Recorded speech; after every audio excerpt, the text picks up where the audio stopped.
Ja, ik ben Klaas Koopmans. Ik kom uit Nederland. Daar ben ik nog 6 jaar. Mijn hobby is brommers, fietsen, motorfietsen.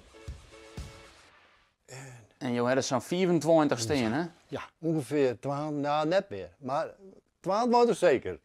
Wat vind jij dat zo mooi, hoor? Ja, dat is altijd zo geweest. Ik wist dat ik toen ik een jaar of 12, 13 was, wist ik al dat ik brommers heb woe. En ik kreeg ze zelfs uit het voor tascoot. Klaar, hier zit nog wat brommer, is voor die.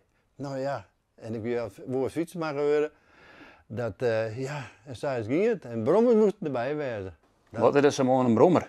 Ja, de model, het motorke, de techniek. En vooral die model, dat is je. Die ene model, ja, door lelijkheid mooi.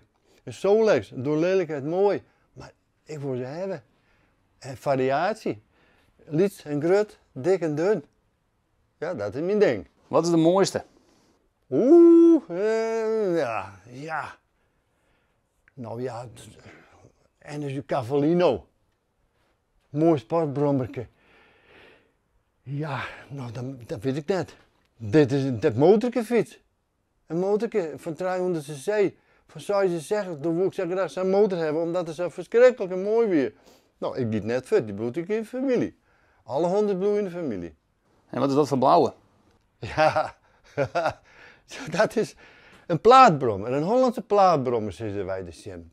Wij gaan nu in de auto boodschappen doen, naar de familie, in het kerk, ik geef je al hier in de auto. Toen, hier in het 50, wat is het van 1960, moest mem achterop de brommer, want wie geen auto. Ja, het weer van auto, maar het dit, nou. Mem achterop, beenschilden erop, goeie grote spaarballen erop, een kofferreg erop. Nou, dat ging nooit aan mem. En nog paard en beppen. Ze binden het meer. Maar dit is een plaatbrommer. Ja, ik ben heel enthousiast. Ik denk, zeg, dezelfde kleur die straalt hier een 60 uit. Ze binden er niet roze. En dan vind ik echt een kleur. Maar dat is mijn passie. Dit is jouw klusvak? Dit is mijn kleurzak. Ja.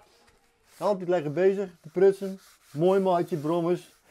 Ik ben met deze, ja, Augusta, daar ben ik bezig, maar kijk u later op de bel, want die komt daar in optocht van de dwarfsfeesten straks, volgende week.